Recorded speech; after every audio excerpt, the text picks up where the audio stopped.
Thyroid test करने का जो रॉ मटेरियल रिएजेंट होता है उसको पैथोलॉजिस्ट खरीदता है 50 रुपया में, टेस्टिंग करके रिजल्ट देता है 500 रुपया में।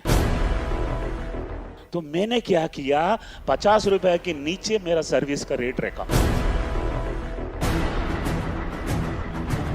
दुनिया सोचा ये पागल है, एक टेस्ट कैसा होएगा। एक बात बता रहा हूं, जिसने डॉक्टर वेलुमणि को सुन लिया तो शरीर कांपेगा आपका। ऐसा यकीन मानिए, आपको लगेगा कि आपके फेवरेट स्पीकर हो गए हैं। बहुत अमेजिंग व्यक्ति हैं और बहुत एनर्जी से भरे हुए हैं। जोरदार स्वागत डॉक्टर वेलुमणि का। थैंक यू विवेक। उम्र 19 साल था, ग्रेजुएट था, सभी जगह में नौकरी के लिए गया था। सभी लोग पागल लोग एक ही सवाल पूछा था बार बार, डू यू हैव एक्सपीरियंस। गधे, मई महीना में एग्जाम खत्म हुआ, जून महीना में एक्सपीरियंस कहां से लाऊं।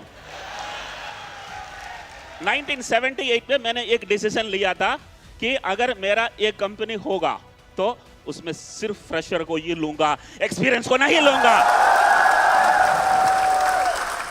कोयंबटूर में नौकरी नहीं मिला, फॉर्चुनेटली गांव में जन्म हुआ, फॉर्चुनेटली गरीब का बच्चा था, फॉर्चुनेटली कोयंबटूर में नौकरी नहीं मिला। जयंती जनता express August 18, 1982 starts from Kanyakumari via Coimbatore, comes to Mumbai। 3 रात वीटी रेलवे स्टेशन में सोया था, क्योंकि मेरा कोई दोस्त नहीं था स्मार्टफोन रख के रिसीव करने के लिए, ना मेरे पास पैसा क्रेडिट कार्ड था चेक इन करने के लिए, ना मेरा पास पर्स था क्रेडिट कार्ड रखने के लिए था। 500 रुपया, और मद्रासी इतना होशियार है, 500 रुपया को 5 जगह में रख के आया। तो फॉर्चुनेटली लेडी लक मेरे ऊपर मुस्कुराया, सरकार नौकरी मिला। बाबा एटॉमिक रिसर्च सेंटर मुंबई में इंटरव्यू में पूछा गया कि थायराइड किधर है। मैं तो मैथमेटिक्स केमिस्ट्री फिजिक्स स्टूडेंट था, मैं सोचा थायराइड यहीं कहीं रहेगा। मुझे 1982 में थायराइड किधर है ये नहीं पता था। 10 साल में थायराइड में पीएचडी किया और 10 साल में world's largest thyroid testing laboratory चला रहा हूं। I don't continue to do the same thing again. वही चीज मैं नहीं करना चाहता हूं जो करते थे। जिंदगी एक ही बार है, वही चीज करेगा तो जिंदगी बहुत छोटा है। तो ऐसा एक दिन लगा कि मैं जीने आया या जीतने आया मुंबई में। जीना तो कोयंबटूर में जी सकता था, मुंबई तक आया तो जीतना है। तमिल में एक कहावत है, ट्रांसलेट करके हिंदी में बताता हूं। एक लंबा बाल खींचो, उसमें एक नाट बांधो, एक पहाड़ के ऊपर डालो, खींचो, आया तो पहाड़, गाया तो बाल। मेरा 2 लाख रुपया प्रोविडेंट फंड अमाउंट था जब बीआरसी में जब रिसाइन करने के लिए डिसीजन लिया था, वो बाल था। आज मुंबई स्टॉक एक्सचेंज में कंपनी खड़ा है, 3000 करोड़ की कंपनी है, पहाड़ आ ही गया।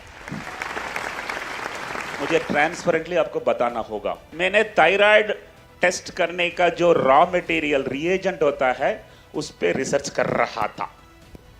मुझे समझ में आया जो बॉटल के अंदर रिएजेंट होता है वो सिर्फ 5 रुपया की माल है, उसको लेबल लिखा है 50 रुपया, उसको पैथोलॉजिस्ट खरीदता है 50 रुपया में, वो टेस्टिंग करके रिजल्ट देता है 500 रुपया में। सो मार्केट क्या देख रहा था, 50 रुपया से 500 रुपया की मार्जिन देख रहा था। मैं क्या देखा था, 5 रुपया से 500 रुपया। तो मैंने क्या किया, 50 रुपए के नीचे मेरा सर्विस का रेट रखा। दुनिया सोचा ये पागल है, एक टेस्ट कैसा होएगा, ये 40 रुपया में कर रहा है, रिएजेंट तो 50 रुपया है। वो लोग 5 साल मेरे ऊपर, मेरे बारे में, मेरे खिलाफ में बात किया तो मेरा मार्केटिंग हो ही गया। ये जो 50 रुपये से 500 रुपया बनने वाला को सिर्फ कागज पता था, उसका कागज कितना था, 50 रुपया था। मुझे कागज ऑफ कागज, वो कागज बनाने के लिए कितना कागज लगा, 5 रुपया। समझ में आया। तो पंच लाइन ऐसा है, If you know cogs, you can do business. But if you know cogs of cogs, you can disrupt. समझ गया? तो डिसीजन लिया and then finally in life आपको रीसेट बटन एक दिखिएगा हमेशा. अगर आप हिम्मत के साथ उसको रीसेट किया तो आप ऊपर जाएंगे, और किसी ने दबा डाला तो आप नीचे जाएंगे. So reset button is take decisions. Thyroid में रिसर्च किया था तो मुझे थायराइड के बारे में बहुत जानता था. लोग मुझे लगा कि बहुत पैसा लूट रहा है. कहीं भी आप कुछ भी खरीदते वक्त देखा somebody is overcharging, that is an opportunity. I must tell you एक बिजनेस कॉन्सेप्ट स्ट्रेटेजी आपको समझाना है क्या है ये. तो हर एक होटल में एक रेस्टोरेंट होता है, एक किचन होता है. रेस्टोरेंट में कस्टमर को एंगेज किया जाता है, किचन में खाना पकाया जाता है. हर लेबोरेटरी में एक रेस्टोरेंट होता है, एक किचन होता है. रेस्टोरेंट पार्ट में कस्टमर से ब्लड कलेक्शन किया जाता है, किचन में टेस्ट किया जाता है. तो every laboratory should not have a kitchen is my concept. कोई सोचा नहीं था, बात बन गई है, मदरासी बड़ा बन गया है. लेकिन एक चीज बताता हूं, जब तक हमारा वैल्यूएशन 1000 करोड़ तक गया, मैं किसी को मुड़ के भी नहीं देखा. बिजनेस कर रहा था, एक एडवर्टाइजमेंट दिया था और टर्नओवर चाहिए करके, लेकिन इन्वेस्टर मेरे पास आया.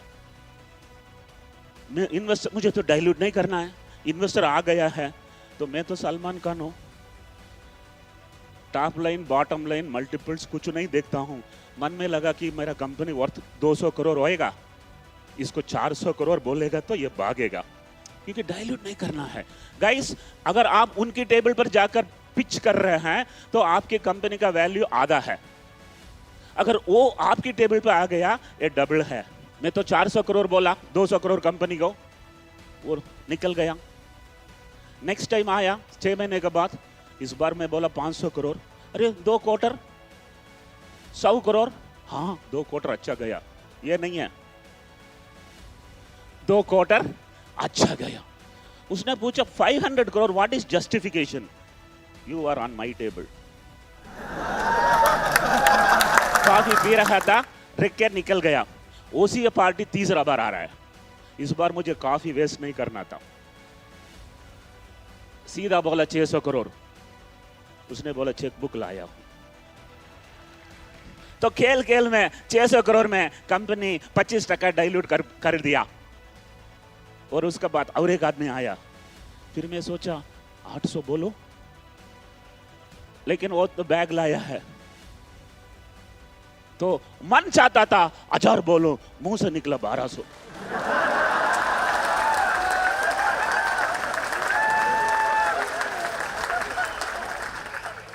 और उसने बोला चेकबुक लाया हूं.